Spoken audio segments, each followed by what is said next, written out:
Okay, so I'm just going to show you how to edit in the style of this artist here, and I'm going to do this edit here, but remember you could use anything else to edit onto any part of your object, of your image, sorry. Any item could go here, but I'm going to use an eye just to make it look as much like the artist as possible. So first off, you're going to open up your landscape image into Photoshop. So something with an area that you can actually put your eye or what other object on would be good. So maybe a cliff face or anything that you've got in the images that you have. Obviously, I know we're limited at the moment. But I'm going to use this image here, and I've turned it black and white to make it look as much like the artist as possible.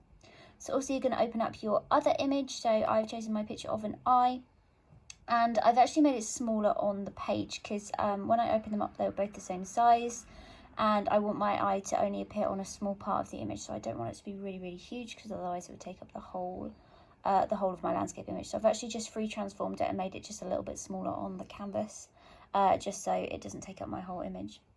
So we're going to use the same edits that we have used before. So we're going to use the clone stamp. So we're going to clone this eye and then we are going to stamp it onto our landscape picture.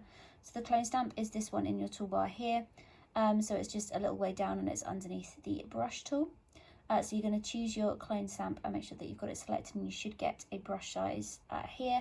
But remember, you can change the brush size up here and make it softer or harder, and make sure that you also turn the opacity down just slightly. I've picked 83, you can do it higher or lower than that, depends what kind of outcome you would like. So that's all up here. So what we're going to do then is we're going to place our circle tool on the area of the image that we want to select.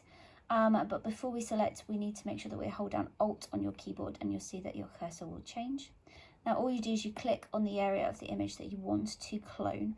So I've just clicked on the center of the eye there. So I'm just going to go onto my other window here. So I'm going to bring my landscape back up. Now I've got my eye cloned, so all I need to do now is click to bring my eye onto the area of this image I want. So I'm just going to click and I'm just going to move my cursor around, and you can see the eye will start to appear there. So you can bring it through quite a lot and get some of the skin around the eye, or you can just bring it through slightly. Depends what kind of effect you like. And there you go.